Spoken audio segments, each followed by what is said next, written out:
ദൈവനാമത്തിന് മഹത്വം ഉണ്ടാവട്ടെ. ബൈബിൾ സർവേയിൽ നാം ഇപ്പോൾ 1 യോഹന്നാൻ 2-ാം അധ്യായത്തിൻ്റെ പഠനം തുടരുകയാണ്. കഴിഞ്ഞ ക്ലാസ്സിൽ 2-ാം അധ്യായത്തിൻ്റെ 11-ാം വാക്യം വരെ നമ്മൾ പരിശോധിക്കുകയുണ്ടായി. ഈ ക്ലാസ്സിൽ 2-ാം അധ്യായത്തിൻ്റെ 12 മുതൽ 17 വരെയുള്ള വാക്യങ്ങളാണ് നാം നോക്കുന്നത്. ഈ ഭാഗത്ത് ലോകസ്നേഹത്തെക്കുറിച്ചാണ് വിവരിക്കുന്നത്. തലക്കെട്ട് വേണമെങ്കിൽ നമുക്കിങ്ങനെ കൊടുക്കാം: ദ ലവ് ഗോഡ് ഹെയ്റ്റ്സ്. ദൈവത്തിന് ഇഷ്ടമില്ലാത്ത, ദൈവം വെറുക്കുന്ന സ്നേഹം. ദൈവം വെറുക്കുന്ന സ്നേഹം. ദൈവം സ്നേഹത്തെ വെറുക്കുന്നുണ്ടോ എന്ന് ചോദിച്ചാൽ ചിലപ്പോൾ അത് കേട്ടപ്പോൾ തന്നെ ചിലരുടെ മനസ്സിൽ അങ്ങനെ ദൈവം സ്നേഹത്തെ വെറുക്കുമോ എന്നൊരു ചോദ്യം വരുന്നുണ്ടെങ്കിൽ, ദൈവം വെറുക്കുന്ന ഒരു സ്നേഹമുണ്ട്. ദൈവത്തിന് ഇഷ്ടമില്ലാത്ത ഒരു സ്നേഹമുണ്ട്. ഇതുവരെ സ്നേഹത്തെക്കുറിച്ച് പറഞ്ഞ പഴയതും പുതിയതുമായ കൽപ്പന സ്നേഹമാണെന്ന് പറഞ്ഞ യോഹന്നാൻ അപ്പോസ്തലൻ ദൈവത്തിന് വെറുപ്പുള്ള ഒരു സ്നേഹത്തെക്കുറിച്ച് നമ്മളോട് സംസാരിക്കുകയാണ്. ആ സ്നേഹം എന്താണെന്ന് നമുക്ക് നോക്കാനാണ് ഈ വാക്യങ്ങൾ നാം പരിശോധിക്കാൻ പോകുന്നത്. ഞാൻ ഈ വാക്യങ്ങളിലേക്ക് വരുന്നതിന് മുമ്പ് ഒരു ചെറിയ കാര്യം നിങ്ങളെ ഓർമ്മപ്പെടുത്തട്ടെ.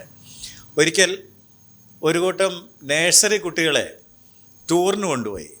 അങ്ങനെ കൊണ്ടുപോകാറുണ്ട്. നഴ്സറി കുട്ടികളെ ടൂറിന് കൊണ്ടുപോകുമ്പോൾ ഇപ്പോൾ ഇവിടെ ഈ ഭാഗത്തൊക്കെ ആണെങ്കിൽ ലൂലു മാളിലേക്കൊക്കെയാണ് കൊണ്ടുപോകുന്നത്. പണ്ട് കുറച്ചുകൂടെ വേറെ ചില സ്ഥലങ്ങളിലൊക്കെ കൊണ്ടുപോകായിരുന്നു. അതുപോലെ ഈ ഞാൻ പറയുന്ന ടൂറ് പോയത് ഒരു മൾട്ടി സ്പെഷ്യാലിറ്റി ഹോസ്പിറ്റലിലേക്കാണ്. വലിയൊരു ആശുപത്രി, എല്ലാ ഡിപ്പാർട്ട്മെൻറ്റുകളും ഉണ്ട്. അപ്പോൾ ആ ആശുപത്രിയുടെ പ്രവർത്തന രീതികളും വിവിധ ഡിപ്പാർട്ട്മെൻറ്റുകളും ഒക്കെ കാണിക്കാനായിട്ട് കുഞ്ഞുങ്ങളെ കൊണ്ടുപോയി.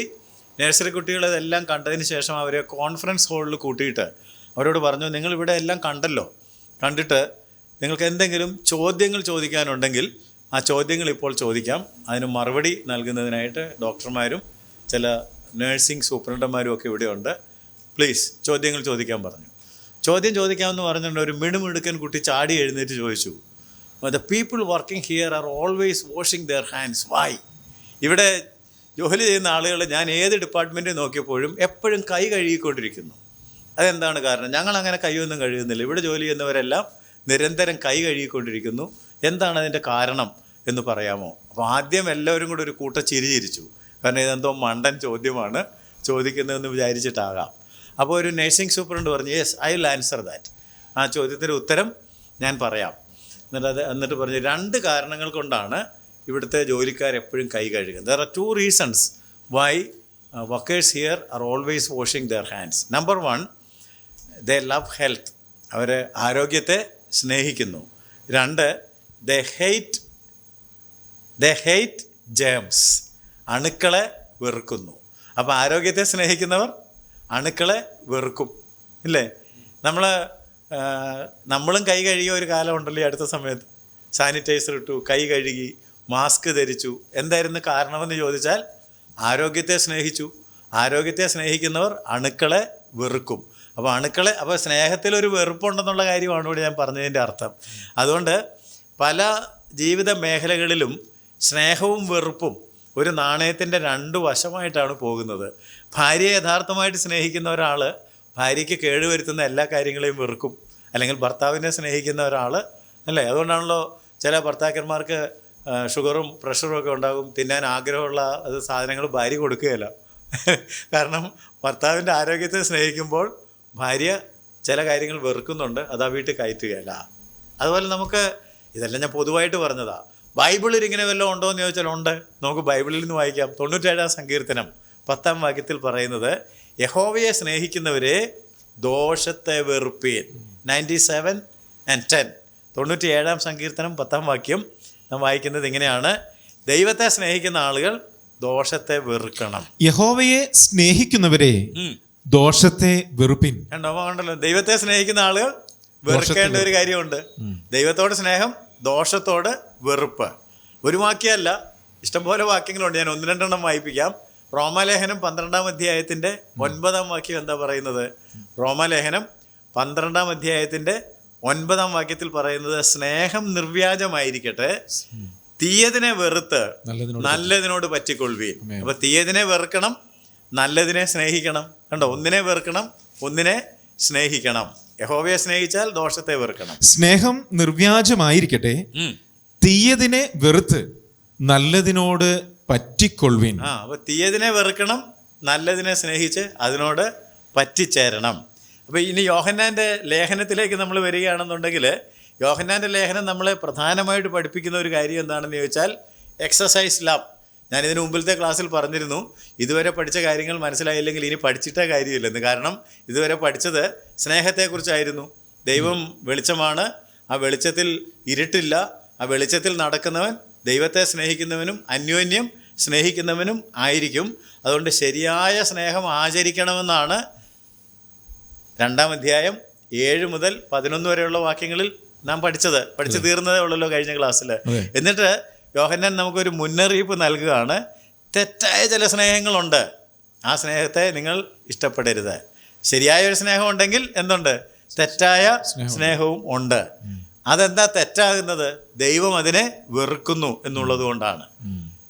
അപ്പോൾ ചിലപ്പോൾ ഇപ്പോൾ എന്നോട് ചിലർ ഇങ്ങനെ പറഞ്ഞുകൊണ്ടിരിക്കുന്നത് എനിക്ക് കാണാം, സാറേ ഇങ്ങനെയൊക്കെ പറയാതെ ഏതാണ് ആ സാധനം എന്നൊന്ന് പറയാൻ.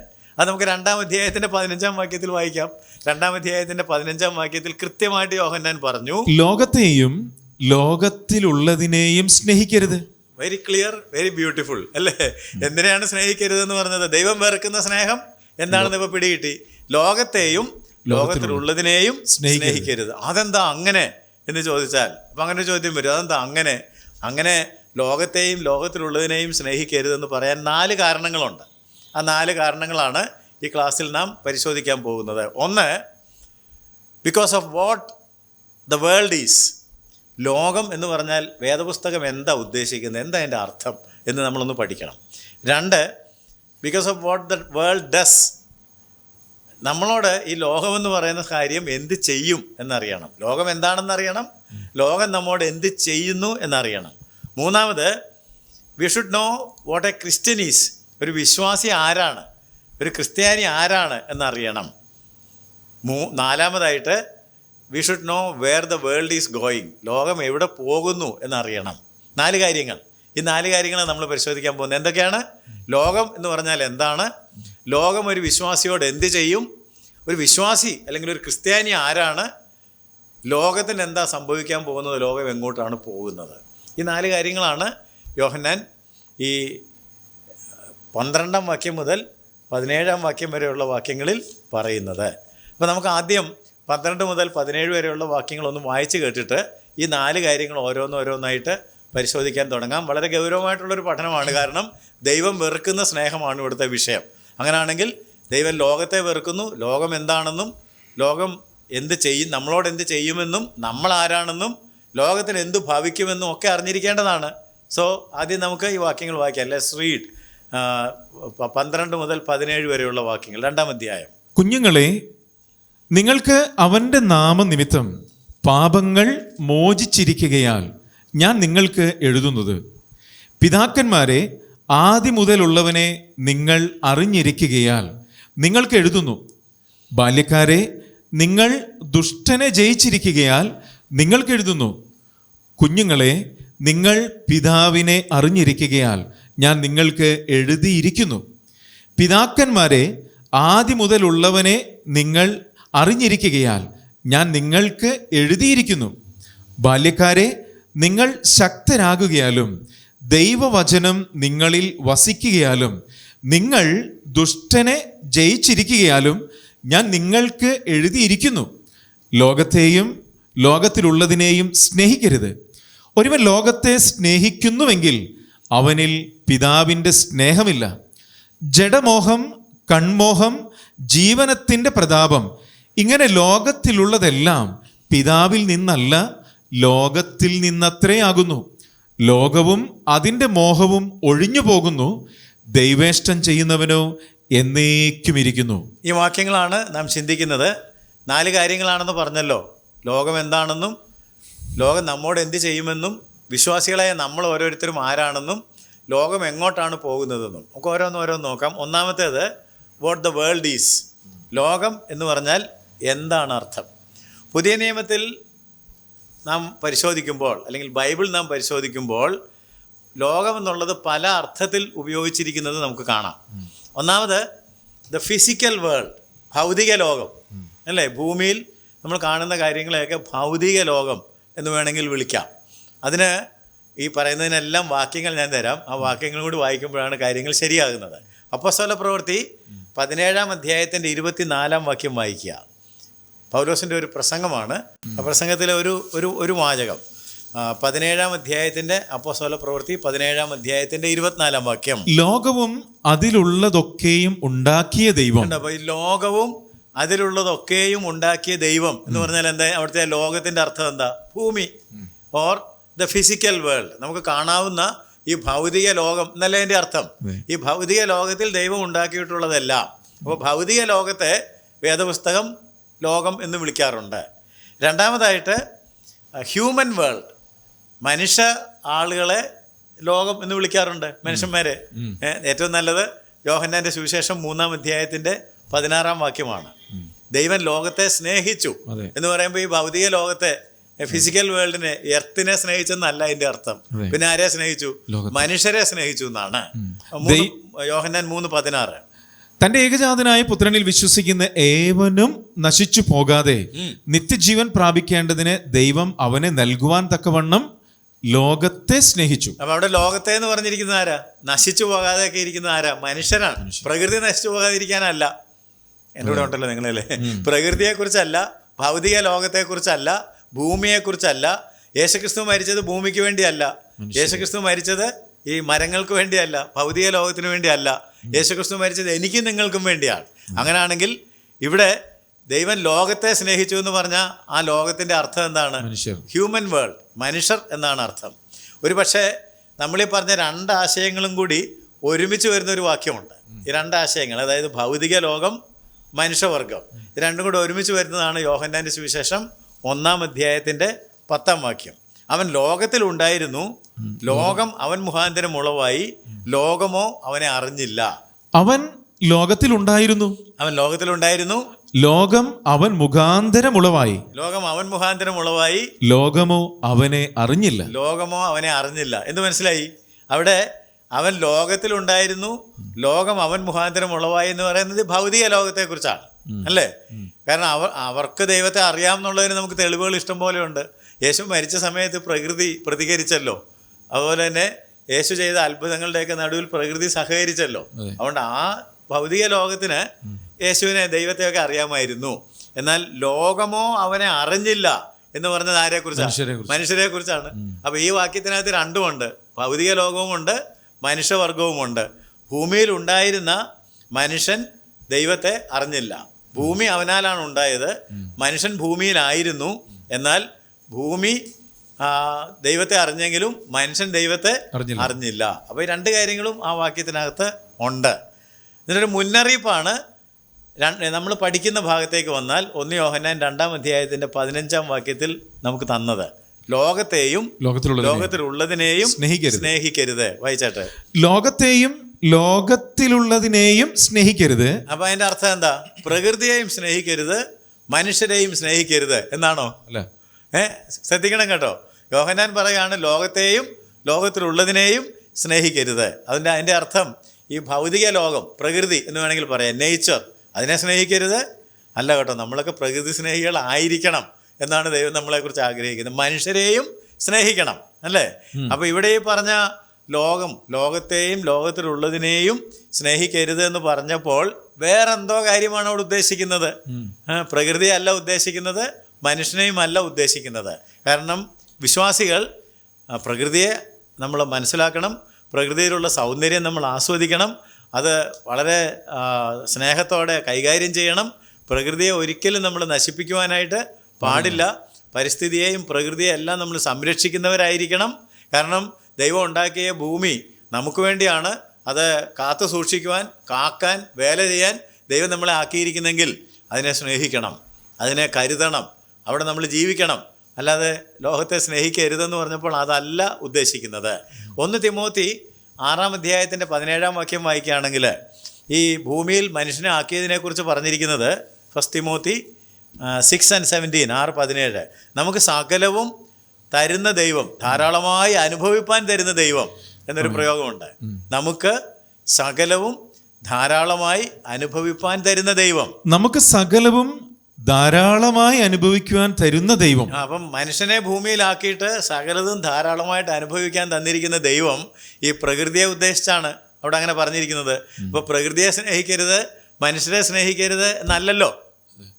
ലോകത്തെയും ലോകത്തിലുള്ളതിനെയും സ്നേഹിക്കരുത് എന്ന് പറഞ്ഞപ്പോൾ ഇത് നമ്മുടെ മനസ്സിൽ ക്ലിയർ ആയെങ്കിൽ ഇതിൻ്റെ അർത്ഥം മനസ്സിലാവുള്ളൂ. അതുകൊണ്ടാണ് അല്ലേ, നമ്മൾ മനുഷ്യരെ സ്നേഹിക്കണം, നമ്മുടെ കുടുംബത്തിലുള്ളവരെ സ്നേഹിക്കണം, പരിചയക്കാരെ സ്നേഹിക്കണം, എല്ലാവരെയും, സകല മനുഷ്യരെയും സ്നേഹിക്കണം, പരിസ്ഥിതിയെയും നമ്മൾ സ്നേഹിക്കണം. പിന്നെ എന്താ ഈ ലോകത്തെയും ലോകത്തിലുള്ളതിനെയും സ്നേഹിക്കരുതെന്ന് പറഞ്ഞത്? അപ്പോഴാണ് ലോകം എന്നുള്ളതിൻ്റെ മൂന്നാമത്തെ അർത്ഥത്തിലേക്ക് നമ്മൾ എത്തുന്നത്. ഒന്ന് പരിസ്ഥിതി അല്ലെങ്കിൽ പ്രകൃതി, ഭൗതിക ലോകം. രണ്ടാമത് മനുഷ്യൻ. മൂന്നാമത് ലോകത്തിനൊരു പ്രധാനപ്പെട്ട അർത്ഥം വേദപുസ്തകത്തിലുണ്ട്. അതെന്താണെന്ന് ചോദിച്ചാൽ, ലോകത്തെയും ലോകത്തിലുള്ളതിനെയും സ്നേഹിക്കരുതെന്ന് പറഞ്ഞപ്പോൾ ചുരുക്കം പറഞ്ഞാൽ അത് നമ്മുടെ ശത്രുവാണ് എന്ന് വ്യക്തമാകുകയാണല്ലോ. ഇവിടെ പറയുന്ന ലോകം നമ്മുടെ മിത്രമല്ല, നമ്മുടെ ശത്രുവാണ് അല്ലേ? അങ്ങനെയാണെങ്കിൽ ഈ ശത്രുവായ ലോകം എന്താണ്? It's an invisible spiritual system opposing Christ and God. ദൈവത്തെയും ക്രിസ്തുവിനെയും ആത്മീയ പ്രവർത്തനങ്ങളെയും ഒക്കെ നിരന്തരം എതിർത്തുകൊണ്ടിരിക്കുന്ന അദൃശ്യമായ ഒരു അനാത്മീയ ശക്തി, ഒരു അനാത്മീയ വ്യവസ്ഥയുണ്ട്. അതിനെയാണ് വേദപുസ്തകം ലോകം എന്ന് വിളിക്കുന്നത്. നമുക്ക് കാണാൻ മേല, അദൃശ്യമാണ്, എന്നാൽ അതൊരു അനാത്മീയം. ആത്മീയം എന്നാൽ ശരിയായ ആത്മീയമല്ല, തെറ്റായ ഒരു ആത്മീയ വ്യവസ്ഥയാണ്. ആ വ്യവസ്ഥയാണ് ലോകത്തെ ഇന്ന് നിയന്ത്രിച്ചു കൊണ്ടിരിക്കുന്നത്. നമ്മളുടെ അനുദിന സംഭാഷണം നമ്മൾ നോക്കുകയാണെങ്കിൽ പല സന്ദർഭങ്ങളിലും നമ്മൾ ലോകം എന്നുള്ള പദം ഉപയോഗിക്കാറുണ്ട്. ഇതൊരു സിസ്റ്റമാണ്, ഇതൊരു വ്യവസ്ഥയാണ്, ഇതൊരു സംവിധാനമാണ്. മനസ്സിലാവുന്നുണ്ടല്ലോ? അതായത് ലോകത്തിലുള്ളതിനെ സ്നേഹിക്കരുത് എന്ന് പറഞ്ഞപ്പോൾ അത് നമുക്ക് എതിരാണ്, ശത്രുവാണെന്ന് പറഞ്ഞാൽ അതൊരു വ്യവസ്ഥിതിയാണ്, അതൊരു സംവിധാനമാണ്. ഉദാഹരണത്തിന് നമ്മൾ അനുദിന സംഭാഷണത്തിൽ ഉപയോഗിക്കുമെന്ന് ഞാൻ പറഞ്ഞല്ലോ, വേൾഡ് ഓഫ് മ്യൂസിക് കേട്ടിട്ടില്ലേ? സംഗീത ലോകം. വേൾഡ് ഓഫ് ഫാഷൻ, ഫാഷൻ്റെ ലോകം. World of sports. അതിൻ്റെ അർത്ഥം എന്താ? വേറൊരു ഗ്രഹത്തിൽ പോയിട്ട് നമ്മൾ കായിക വിനോദങ്ങൾ നടത്താൻ പോകണമെന്നല്ലല്ലോ. അപ്പം കായിക ലോകം, ഫാഷൻ്റെ ലോകം, സംഗീത ലോകം, രാഷ്ട്രീയ ലോകം, സാമ്പത്തിക ലോകം എന്നൊക്കെ പറയുമ്പോൾ നമുക്ക് ഇൻ്റർനെറ്റിൻ്റെ ലോകമുണ്ട്, അങ്ങനെ പല പല ലോകമുണ്ട്. അപ്പോൾ ഇതൊന്നും ഒരു പുതിയ പ്ലാനറ്റിൻ്റെ കാര്യമല്ല പറയുന്നത്. പിന്നെന്താ പറയുന്നത്? ഈ ഭൂമിയിൽ തന്നെ നമ്മൾ ജീവിക്കുന്ന ഈ സ്ഥലത്ത് തന്നെ there is an organized system made up of a set of ideas, people, activities and purposes. അതായത് നമ്മൾ ജീവിക്കുന്ന ഈ സമൂഹത്തിൽ തന്നെ സുസംഘടിതമായ ഒരു വ്യവസ്ഥയുണ്ട്. അതിൻ്റെ പിന്നിൽ ചില ആശയങ്ങളുണ്ട്, അത് പ്രവർത്തിപ്പിക്കുന്ന ചില ആളുകളുണ്ട്, അവർക്ക് ചില പ്രവർത്തന രീതികളുണ്ട്, അവർക്ക് ചില ലക്ഷ്യങ്ങളുമുണ്ട് അല്ലേ? മ്യൂസിക് വേൾഡിൽ ചെന്നാൽ മ്യൂസിക്കിനെ കുറിച്ചെല്ലാം സരിഗമ മുതൽ നിങ്ങളെ പഠിപ്പിച്ചു തരുമെന്നാണ് അതിൻ്റെ അർത്ഥം. നിങ്ങളാരും എൻ്റെ കൂടെ ഉണ്ട്? അങ്ങനെയാണ് അങ്ങനെയല്ല അതിൻ്റെ അർത്ഥം. നിങ്ങളെ ഒരു വേറൊരു ലോകത്തിലേക്ക്, സംഗീതം വഴി വേറൊരു ലോകത്തിലേക്ക് കൊണ്ടുപോയി നിങ്ങളെ നശിപ്പിച്ചു തരും. അതുകൊണ്ടാണത് ശത്രുവാണ് എന്ന് പറഞ്ഞത്. ഫാഷൻ വേൾഡ് എന്ന് പറഞ്ഞാൽ എന്താ അതിൻ്റെ അർത്ഥം? നിങ്ങൾക്ക് ഫാഷനെ കുറിച്ച് എല്ലാം പഠിപ്പിച്ചു തരുന്ന ഫാഷൻ ഡിസൈനിങ് ക്ലാസ്സൊക്കെ ഉണ്ട് എന്നല്ല അതിൻ്റെ അർത്ഥം. വേണ്ടാത്ത തരത്തിൽ വസ്ത്രം എങ്ങനെ ധരിക്കാം എന്ന് നിങ്ങൾക്ക് കാണിച്ചു തരും. അതിനെക്കുറിച്ചുള്ള കാര്യങ്ങൾ, അതിൻ്റെ വ്യവസ്ഥിതിയാണ്, അതിനകത്ത് ലക്ഷ്യങ്ങളുണ്ട്, അതിൻ്റെ പിന്നിൽ ആളുകളുണ്ട്, ബിസിനസ്സുണ്ട്, ഒത്തിരി കാര്യങ്ങൾ ഇതിൻ്റെ എല്ലാം പുറകിൽ പ്രവർത്തിക്കുന്നുണ്ട്. ഞാൻ പറഞ്ഞതൊക്കെ നിങ്ങൾക്ക് ശ്രദ്ധിച്ചോ? ആശയം, ജനം, പ്രവർത്തനം, ലക്ഷ്യം, ഇതെല്ലാം വെക്കുന്ന ഒരു വ്യവസ്ഥിതിക്കാണ് ലോകം. ഇറ്റ്സ് ഇൻവിസിബിൾ, നമുക്ക് കാണാൻ വിഷമമാണ്, പക്ഷേ ഇത് പിന്നണിയിൽ പ്രവർത്തിച്ചു കൊണ്ടിരിക്കുന്നുണ്ട്. ഈ അദൃശ്യ സംവിധാനമാണ് ഈ വ്യവസ്ഥിതികളെ മുഴുവൻ, അല്ലെങ്കിൽ നമ്മുടെ സമൂഹത്തെ മുഴുവൻ മുമ്പോട്ട് ഇങ്ങനെ നയിച്ചുകൊണ്ടിരിക്കുന്നത്. അത് പിശാചിനാൽ നിയന്ത്രിക്കപ്പെടുന്നതുമാണ്. അതുകൊണ്ടാണ് ഞാൻ തുടക്കത്തിൽ പറഞ്ഞത് ക്രിസ്തുവിനോടും ദൈവത്തോടും എതിർപ്പ്. കാരണം നമ്മൾ എങ്ങനെ പാടണമെന്നും എങ്ങനെ വസ്ത്രം ധരിക്കണമെന്നും എങ്ങനെ കായിക വിനോദങ്ങളിൽ ഏർപ്പെടണമെന്നൊക്കെ ബൈബിൾ പറയുന്നുണ്ട്. ശരീരാഭ്യാസം അല്പം പ്രയോജനമുള്ളത്. ഉദാഹരണത്തിന് ഞാൻ പറയുകയാണെങ്കിൽ യോഗ്യമായ വസ്ത്രം ധരിക്കണം പറഞ്ഞിട്ടില്ലേ? അതെല്ലാം പറഞ്ഞിട്ടുണ്ട്. അപ്പോൾ അതിന് ഘടകവിരുദ്ധമായിട്ട് അങ്ങനെ അല്ല. പുരുഷന്മാർ ഹെഡ് ഡ്രസ്, തല എങ്ങനെയാണ്, തലമുടി എങ്ങനെയാണ് വെക്കേണ്ടത് കൃത്യമായിട്ട് പറഞ്ഞിട്ടുണ്ട്. ഇപ്പം നിങ്ങളൊന്ന് നോക്കിയേ, സ്ത്രീകൾ എങ്ങനെയാണ് തല കവർ ചെയ്യേണ്ടത്, ഇതെല്ലാം കൃത്യമായിട്ട് വസ്ത്രധാരണ രീതികൾ, സംഗീത രീതികൾ എല്ലാം പറഞ്ഞിട്ടുണ്ട്. കായിക വിനോദങ്ങൾ സകലതും പറഞ്ഞിട്ടുണ്ട്. രാഷ്ട്രീയം, സാമ്പത്തികം എല്ലാം, ധനവാന്റെ കാര്യങ്ങളെല്ലാം ബൈബിളിലുണ്ട്. എന്നാൽ അതിനെല്ലാം ഘടകവിരുദ്ധമായിട്ട് ഇതൊന്നും നമുക്ക് ബാധകമല്ല, ഇതൊന്നും നമുക്ക് ആപ്ലിക്കബിൾ അല്ല, ഇതിനെ എതിർക്കണം. ഇങ്ങനെ അതുകൊണ്ടാണ് ഇന്ന് സഭകളിൽ പോലും ഈ കാര്യങ്ങളോടൊക്കെ ഭയങ്കര എതിർപ്പാണ്. ഇങ്ങനെ വസ്ത്രം ധരിച്ചാൽ എന്താ കുഴപ്പം, ഇങ്ങനെ മുടി വെട്ടിയാൽ എന്താ കുഴപ്പം, അല്ലേ, ഇങ്ങനത്തെ പാട്ട് പാടിയാൽ എന്താ കുഴപ്പം. അതിനൊക്കെ യൂട്യൂബിൽ ഞങ്ങൾക്ക് പുതിയ പുതിയ ചാനലുകളാണ്, അത് വെച്ചിട്ടാണ് ഞങ്ങൾ പാടുന്നത്. ഇത് അതിൽപ്പെട്ടതാണ്, ഇതിൽപ്പെട്ടതാണ് എന്നൊക്കെ പറഞ്ഞ് നമ്മളും ഇവിടെ സംഗീതത്തിൻ്റെ ഒരു മായാജാലം സഭകളിൽ ആരാധനകളിലൊക്കെ സൃഷ്ടിക്കുകയാണ്. ഇത് ആത്മീയ സംഗീതമാണോ? അല്ല. ആത്മീയ വസ്ത്രധാരണമാണോ? അപ്പോൾ പിന്നെ ഇതെങ്ങനെയാണ് ഇത് കടന്നു? ഇതിനെല്ലാം നിയന്ത്രിക്കുന്ന ഒരു വ്യവസ്ഥിതിയുണ്ട്. അവിടെ ആളുകളുണ്ട്, ആശയങ്ങളുണ്ട്, ലക്ഷ്യങ്ങളുണ്ട്, അതിൻ്റെ എല്ലാം തലപ്പത്ത് പിശാചുമുണ്ട്. മനസ്സിലായോ? അതുകൊണ്ട് ഇതെല്ലാം ദൈവത്തെ എതിർക്കുന്നതാണെന്നുള്ളത് ആദ്യം നിങ്ങളൊന്ന് തിരിച്ചറിയണം.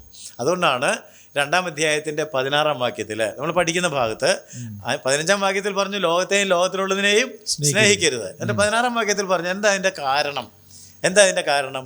ലോകത്തിലുള്ളതെല്ലാം പിതാവിൽ നിന്നല്ല, ലോകത്തിൽ നിന്നത്രയാകും. 15-ഉം 16-ഉം കൂടെ ചേർത്ത് വായിച്ചാട്ടെ.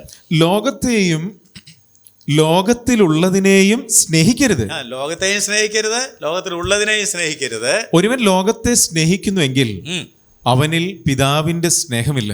അടുത്ത വാക്യം, ജഡമോഹം, കൺമോഹം, ജീവനത്തിന്റെ പ്രതാപം, ഇങ്ങനെ ലോകത്തിലുള്ളതെല്ലാം പിതാവിൽ നിന്നല്ല. ലോകത്തിലുള്ളത് എല്ലാം പിതാവിൽ നിന്നുള്ളതല്ല. അതൊന്നും ഗ്രഹിക്കണം. ഇതൊന്നും ഞാൻ പറഞ്ഞല്ലോ, ഇതെല്ലാം ബൈബിളിലുണ്ട്. പക്ഷെ ബൈബിളിലുള്ളതല്ല, ദൈവം പറഞ്ഞതല്ല ഈ പറഞ്ഞ മേഖലകളിലൊക്കെ ഇന്ന് കാണുന്നത്. ലോകത്തിലുള്ളത് പിതാവിൽ നിന്നല്ല, ലോകത്തിൽ നിന്നത്രേ ആകുന്നു. ഈ വ്യവസ്ഥിതിയുടെ ഭാഗമാണെന്ന് മനസ്സിലായോ? തീർന്നില്ല. ലോകവും അതിന്റെ മോഹവും ഒഴിഞ്ഞു പോകുന്നു. അതിലേക്ക് നമുക്ക് വരാം. ഇനിയിപ്പോൾ 5:19 വായിക്കുകയാണെങ്കിൽ 5-ാം അധ്യായത്തിന്റെ 19-ലേക്ക് പോയാൽ നാം ആരാണ്, ലോകം എന്താണ് എന്ന് കൃത്യമായിട്ട് അവിടെ പറയുന്നുണ്ട്. നാം ആരാണ്? നാം ദൈവത്തിൽ നിന്നുള്ളവരെന്ന് നാം അറിയുന്നു. അറിയാമോ? Wait a minute. നാം ആരാണ്? ദൈവത്തിൽ നിന്നുള്ളവർ. നാം ദൈവത്തിൽ നിന്നുള്ളവർ. ഈ തിരിച്ചറിവില്ലാത്ത ആളുകളാണ് ഇതിന്റെ പിന്നാലെ പോകുന്നത്. സഭയിലൊക്കെ ഞാൻ പറഞ്ഞില്ലേ, ഈ കാര്യങ്ങളെയൊക്കെ എതിർത്ത് ഞങ്ങൾക്ക് ലോകത്തോട് അനുരൂപപ്പെടണം, ലോകത്തെ പോലെ ആകണമെന്ന് പറയുന്നവർക്ക് ധൈര്യമായിട്ട് പറയാൻ പറ്റുമോ? നാം ദൈവത്തിൽ നിന്നുള്ളവരാകുന്നു. ആ അറിവുണ്ടോ? യോഹന്നാൻ പറയാണ്, എനിക്കൊരു കാര്യം അറിയാം, ഞങ്ങൾക്കൊരു കാര്യം അറിയാം, ഞങ്ങൾ ലോകത്തിൽ നിന്നുള്ളവരല്ല, ഞങ്ങൾ ദൈവത്തിൽ നിന്നുള്ളവരാണ്.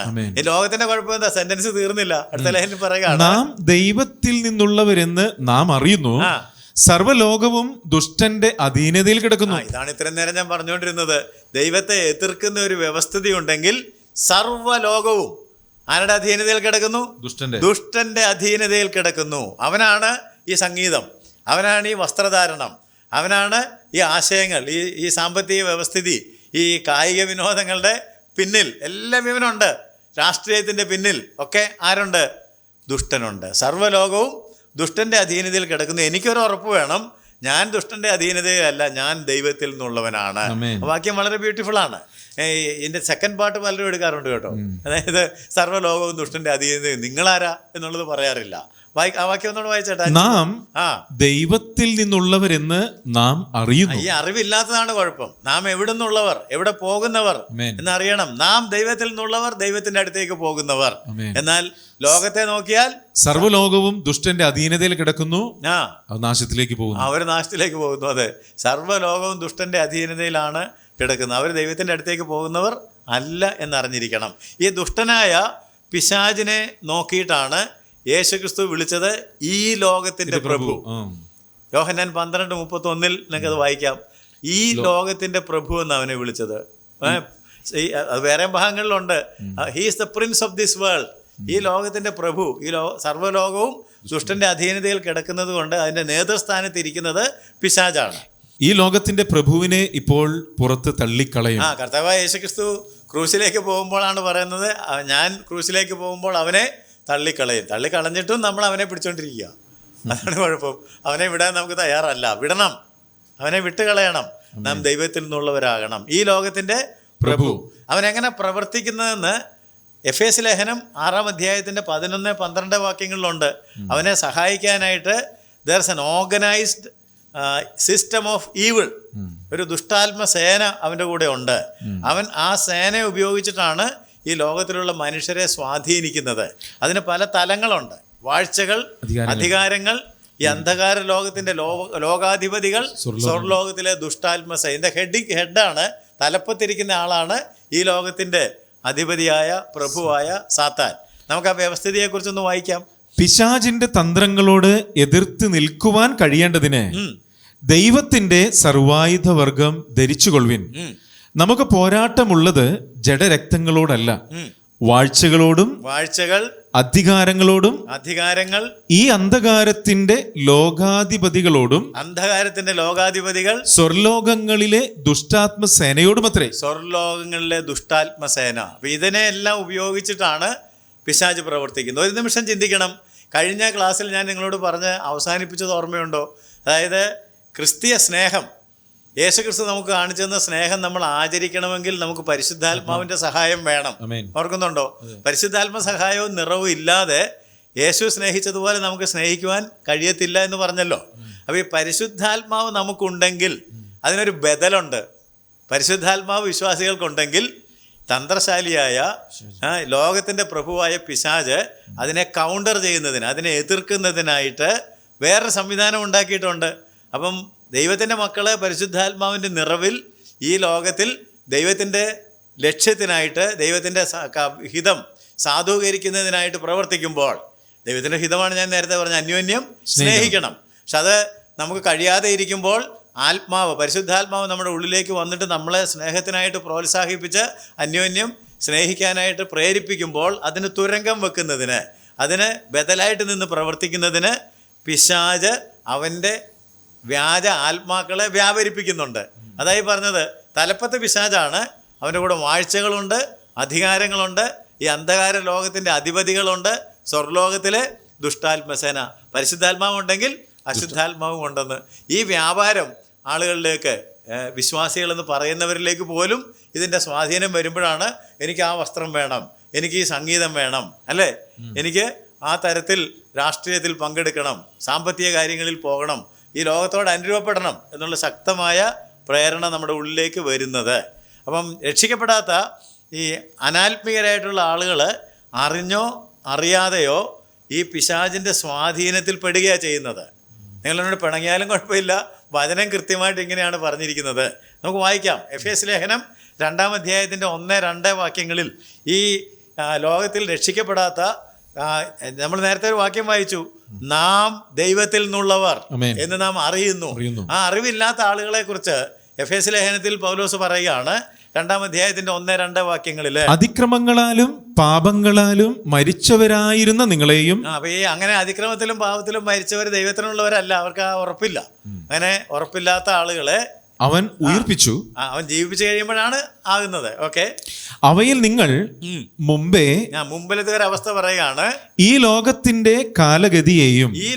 കാലഗതിയെയും ആകാശത്തിലെ അധികാരത്തിനും അനുസരണക്കേടിന്റെ മക്കളിൽ ഇപ്പോൾ വ്യാപരിക്കുന്ന ആത്മാവിനും അധിപതിയായവനെയും അനുസരിച്ച് നടന്നു. അതായത് ഇവിടെ രക്ഷിക്കപ്പെട്ടവരുടെ കാര്യമാണ് പറയുന്നത്. മുമ്പ് നിങ്ങളിങ്ങനെ ആയിരുന്നു. അപ്പൊ രക്ഷിക്കപ്പെടാത്തവരുടെ കാര്യം പറയുകയാണെങ്കിൽ എങ്ങനെ അവർ ജീവിക്കുന്നത്? ഈ ലോകത്തിന്റെ കാലഗതിയെയും ആകാശത്തിലെ അധികാരത്തിനും അനുസരണക്കേടിന്റെ മക്കളിൽ ഇപ്പോൾ വ്യാപരിക്കുന്ന ആത്മാവിനും അധിപതിയായവനെ അനുസരിച്ച് നടക്കുന്നു. ദൈവത്തെ അനുസരിക്കുന്നില്ല, ദൈവവചനം അനുസരിക്കുന്നില്ല, അതിനോടൊന്നും കൂറും താല്പര്യവുമില്ല. അവരനുസരിക്കുന്നത് എന്തിനാണെന്ന് മനസ്സിലായോ? അവരിൽ വ്യാപരിക്കുന്ന ഒരു ആത്മാവുണ്ട്. നമ്മളിൽ പരിശുദ്ധാത്മാവ് വ്യാപരിക്കുന്നത് പോലെ ഈ ആളുകളിൽ വ്യാപരിക്കുന്ന ഒരു ആത്മാവുണ്ട്. എന്താണ് ആത്മാവ്? അനുസരണക്കേടിന്റെ മക്കളിൽ വ്യാപരിക്കുന്ന ആത്മാവ്. അതുകൊണ്ടാണ് വചനം അനുസരിക്കണ്ട, യേശുവിനെ അനുസരിക്കണ്ട, പിതാവായ ദൈവത്തെ അനുസരിക്കണ്ട, ഇതിനോടൊന്നും ഒരു കൂറും താല്പര്യവും പുലർത്തേണ്ടതില്ല, ഇതിനെല്ലാം എതിർക്കണം എന്നുള്ള ചിന്താഗതി നമ്മുടെ ഉള്ളിലേക്ക് കടന്നു വരുന്നത്. അതുകൊണ്ട് അൺസേവ്ഡ് ആൻഡ് അൺസ്പിരിച്വൽ പീപ്പിൾ, രക്ഷിക്കപ്പെടാത്ത ആത്മീയരല്ലാത്ത ആളുകൾ ഈ ലോകക്കാരാണ്. നമ്മൾ ഈ ലോകക്കാരാണോ? അല്ല, നമ്മളിവിടെ അന്യരും പരദേശികളുമാണ്. എന്നാൽ ആ അനുഭവത്തിലേക്ക് വരാത്ത ആളുകൾ, നമ്മുടെ പൗരത്വം സ്വർഗത്തിലാണ്, എന്നാൽ ആ അവബോധത്തിലേക്ക് വരാത്ത ആളുകൾ ഈ ലോകത്തിന്റെ മക്കളാണ്. യേശു വിളിച്ചങ്ങനെ. അതുകൊണ്ടാണ് ഞാൻ നിങ്ങളെ ഓർമ്മപ്പെടുത്തുന്നത്. ലൂക്കോസ് 16:8 വായിക്കുക. യേശുക്രിസ്തു അവരോട് പറഞ്ഞു, ഈ ലോകത്തിന്റെ മക്കൾ. അങ്ങനെ ഒരു കൂട്ടം ആളുകളുണ്ട്, ലോകത്തെയും ലോകത്തിലുള്ളവരെയും സ്നേഹിച്ചിട്ട് ജഡമോഹം, കൺമോഹം, ജീവനത്തിന്റെ പ്രതാപം ഇതിലൊക്കെ ചെന്ന് പെടുന്ന ആളുകൾ ആരാണ്? ഈ ലോകത്തിന്റെ മക്കൾ, ചിൽഡ്രൻ ഓഫ് ദിസ് വേൾഡ്. ഈ ലോകത്തിന്റെ മക്കൾ. വായിച്ചാട്ടെ. അനീതിയുള്ള കാര്യവിചാരകൻ ബുദ്ധിയോടെ പ്രവർത്തിച്ചതുപോലെ യജമാനൻ അവനെ പുകഴ്ത്തി, വെളിച്ചത്തിന്റെ മക്കളെക്കാൾ ഈ ലോകത്തിന്റെ മക്കൾ. അത് മാത്രം നമുക്കിപ്പോ മതി. വെളിച്ചത്തിന്റെ മക്കളുണ്ട്, ഈ ലോകത്തിന്റെ മക്കളുമുണ്ട്. ആരാ വെളിച്ചത്തിന്റെ മക്കൾ? Children of God. ഞങ്ങൾ ദൈവത്തിൽ നിന്നുള്ളവരാണ് എന്ന അവബോധമുള്ള ആളുകൾ. എന്നാൽ ആ അവബോധത്തിലേക്ക് വരാത്ത ആളുകളെ ക്രൈസ്റ്റ് വിശേഷിപ്പിച്ചത് ഈ ലോകത്തിൻ്റെ മക്കൾ. അപ്പോൾ ഈ ലോകത്തിൻ്റെ മക്കളിൽ വ്യാപരിക്കുന്ന ഒരാത്മാവുണ്ട്. ആ ആത്മാവ് അനുസരണക്കേടിൻ്റെ ആത്മാവാണ്.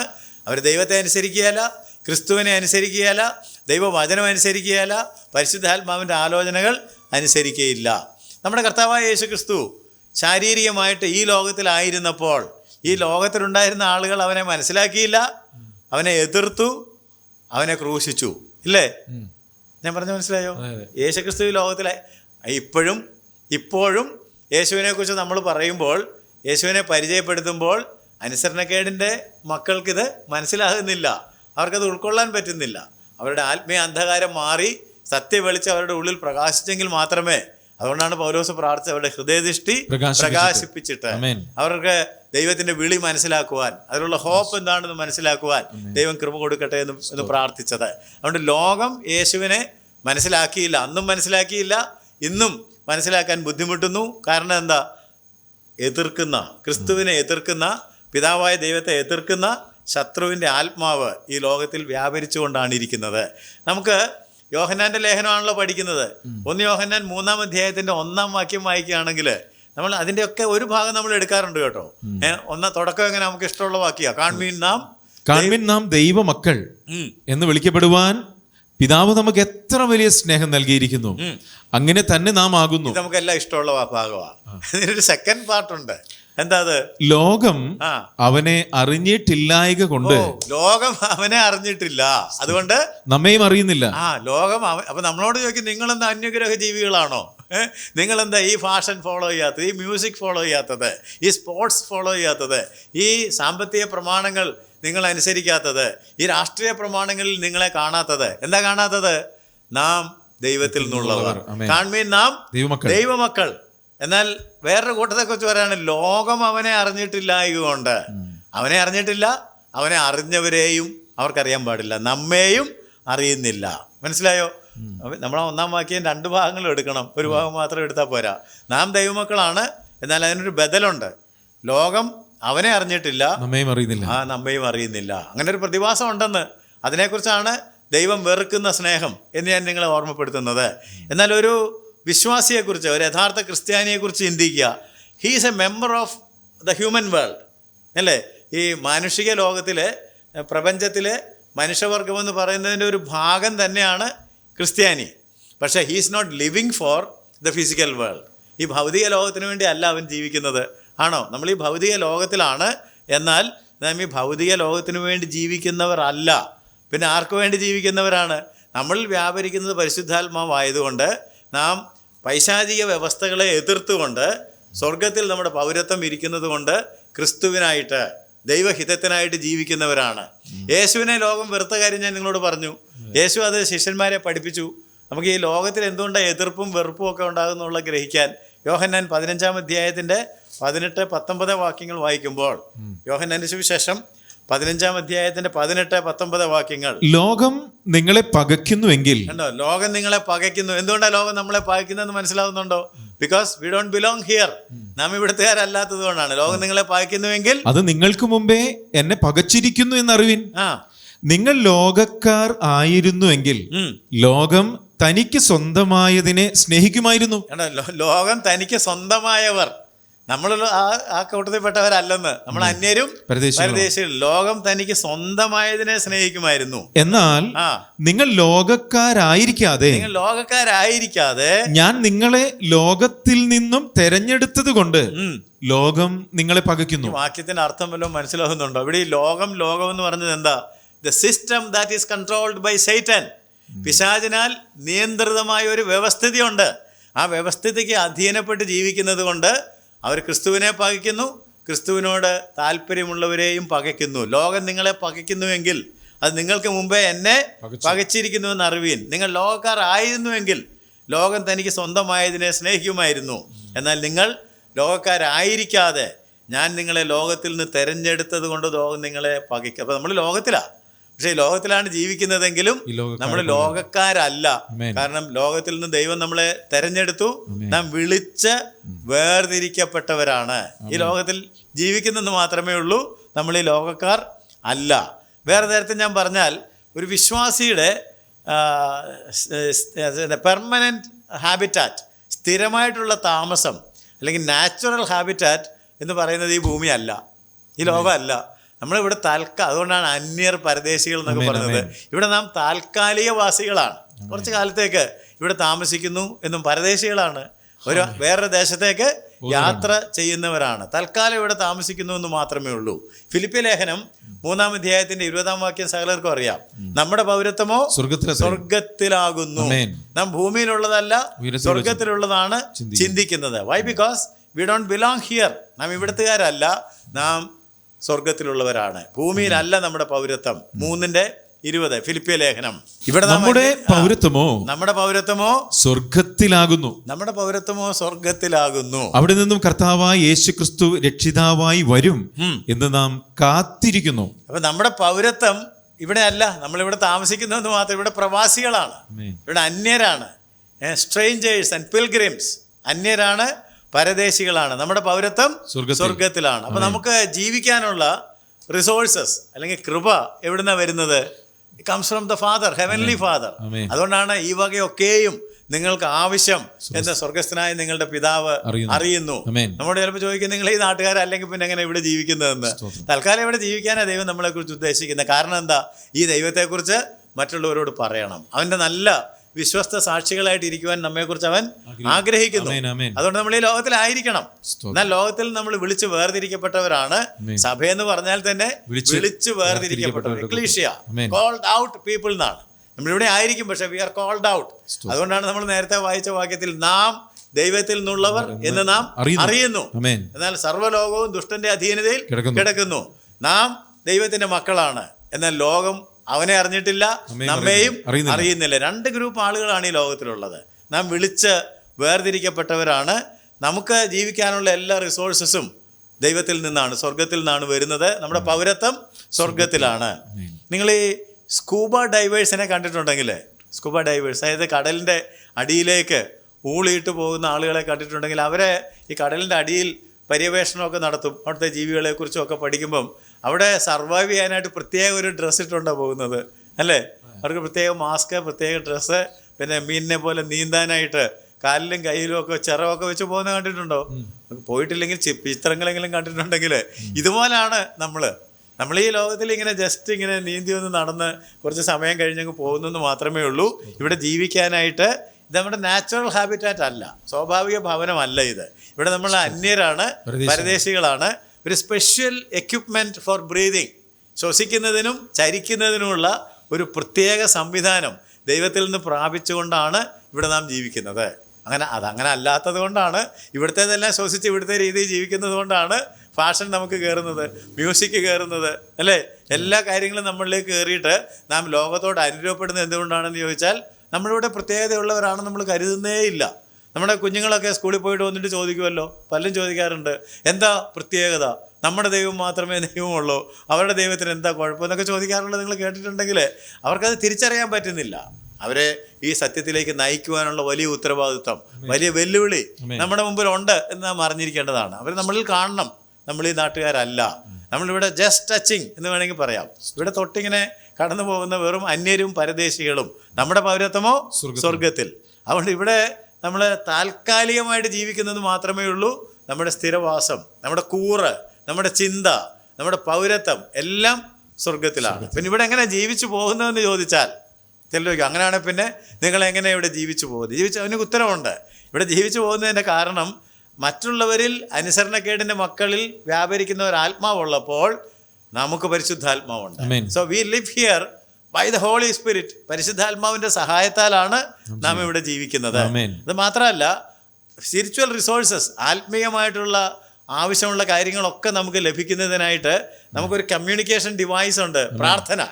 പ്രാർത്ഥന വഴി നമുക്ക് ദൈവത്തോട് ഒന്നിനെക്കുറിച്ചും വിചാരപ്പെടരുത്, എല്ലാറ്റിലും പ്രാർത്ഥനയാലും അപേക്ഷയാലും നിങ്ങളുടെ ആവശ്യങ്ങൾ സ്തോത്രത്തോട് ദൈവത്തോട് അറിയിക്കുക അത്രേ വേണ്ടത്. ഒന്നിനെ കുറിച്ചും വിചാരപ്പെടരുത്.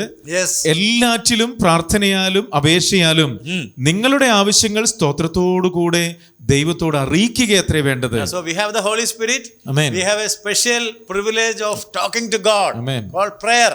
ദൈവത്തോട് സംസാരിക്കാൻ ഒരു പ്രത്യേക സംവിധാനം. കാരണം നമ്മുടെ ആളവിടെ ഇരിക്കുന്നത്, അതിനൊരു പ്രത്യേക ഹോട്ട് ലൈൻ നമുക്കുണ്ട്. അതിന് പ്രാർത്ഥന എന്നാണ് പറയുന്നത്. And we have the living word of God. നമ്മുടെ കയ്യിൽ ദൈവം ജീവിക്കുന്ന ദൈവത്തിൻ്റെ വചനം എഴുതി തന്നിട്ടുണ്ട്. ഇതുകൊണ്ടൊക്കെ നമ്മൾ ജീവിക്കുന്നത്. And we have fellowship. നമുക്ക് കൂട്ടായ്മ തന്നിട്ടുണ്ട്. അപ്പം ഈ സഹോദരന്മാരുടെ കൂട്ടായ്മ, ജീവനുള്ള ദൈവത്തിൻ്റെ എഴുതപ്പെട്ട വചനം, പ്രാർത്ഥന, പരിശുദ്ധാത്മാവ്, ആരാധന, ഈ കാര്യങ്ങളൊക്കെയാണ് നമ്മളെ ഈ ലോകത്തിൽ. അതുകൊണ്ടാണ് സഭായോഗങ്ങളെ മുടക്കരുത്. നിങ്ങൾ കൂട്ടായ്മ ആചരിക്കണം. ദൈവത്തോടും മനുഷ്യരോടും കൂട്ടായ്മ വേണം. വചനം വായിക്കണം. നമ്മൾ കുഞ്ഞുങ്ങളോടൊക്കെ സഹവിശ്വാസികളോടൊക്കെ ദിനം പ്രതി വചനം വായിക്കണം, ധ്യാനിക്കണം, പ്രാർത്ഥിക്കണം എന്നൊക്കെ പറയുന്നത് എന്തുകൊണ്ടാണെന്ന് മനസ്സിലാകുന്നുണ്ടോ? ഇതുകൊണ്ട് മാത്രമേ ഈ ദുഷ്ടലോകത്തിൽ നമുക്ക് പിടിച്ചു നിൽക്കാൻ ഒക്കുകയുള്ളൂ. കാരണം മറ്റൊരു ശക്തി അതിശക്തമായിട്ട് ഇതിനെതിരെ വ്യാപരിക്കുന്നുണ്ട്. അതിന് എതിരെ നമുക്ക് നിൽക്കണമെന്നുണ്ടെങ്കിൽ ആത്മബലം വേണം, പ്രാർത്ഥന വേണം, ദൈവവചനം വേണം, കൂട്ടായ്മ വേണം, ആരാധന വേണം. നമ്മുടെ ഈ അന്തരീക്ഷം, നാം ആയിരിക്കുന്ന അന്തരീക്ഷം മൊത്തം പൊള്യൂട്ടഡാണ്. ഞാൻ ഫിസിക്കലായിട്ടല്ല പറയുന്നത്. ആത്മീയ അന്തരീക്ഷം മലീമസമാണ്. സ്പിരിച്വലി ആ മലീമസമായ അന്തരീക്ഷത്തിൽ വി കനോട്ട് ബ്രീത്ത് നാച്ചുറലി. ഞാൻ സ്കൂബ ഡൈവേഴ്സിൻ്റെ കാര്യം പറഞ്ഞതുകൊണ്ടാണ്. സ്വാഭാവികമായിട്ട് നമുക്ക് ഇവിടുത്തെ വായു ശ്വസിക്കാൻ ഒക്കുകയില്ല, അത്ര അധികം പൊള്യൂട്ടഡാണ്. അതുകൊണ്ടൊരു പ്രത്യേക എക്യുപ്മെൻ്റൊക്കെ വെക്കണം. ആ എക്യുപ്മെൻറ്റിൽ പരിശുദ്ധാത്മാവുണ്ട്, പ്രാർത്ഥനയുണ്ട്, വചനമുണ്ട്, കൂട്ടായ്മയുണ്ട്. ഇതുകൊണ്ട് മാത്രമേ ഈ ആത്മീയ ജീവിതം ഈ ലോകത്തിൽ നയിക്കുവാൻ നമുക്ക് കഴിയുള്ളൂ. അതുകൊണ്ട് പ്രത്യേകം ശ്രദ്ധിക്കുക, ലോകത്തെയും ലോകത്തിലുള്ളതിനെയും സ്നേഹിക്കരുത്. ലോകത്തിലുള്ളതിനെ സ്നേഹിക്കാതിരിക്കാൻ മറ്റൊരു പ്രധാനപ്പെട്ട കാരണമുണ്ട്. അത് അടുത്ത ക്ലാസ്സിലാണ് നാം പഠിക്കുന്നത്. എന്താണെന്നറിയാമോ? What the world does to us. ഈ ലോകം നമ്മളോട് എന്ത് ചെയ്യും എന്ന് നാം അറിയണം. ഈ ക്ലാസ്സിൽ നമ്മളത് പഠിക്കുന്നില്ല. ലോകം എന്താണെന്ന് ഇപ്പോൾ മനസ്സിലായി കാണുമെന്ന് ഞാൻ വിചാരിക്കുകയാണ്. എന്താണ് ലോകം? ഭൗതിക ലോകമല്ല, മനുഷ്യൻ്റെ ലോകമല്ല, അല്ലെങ്കിൽ മനുഷ്യവർഗമല്ല.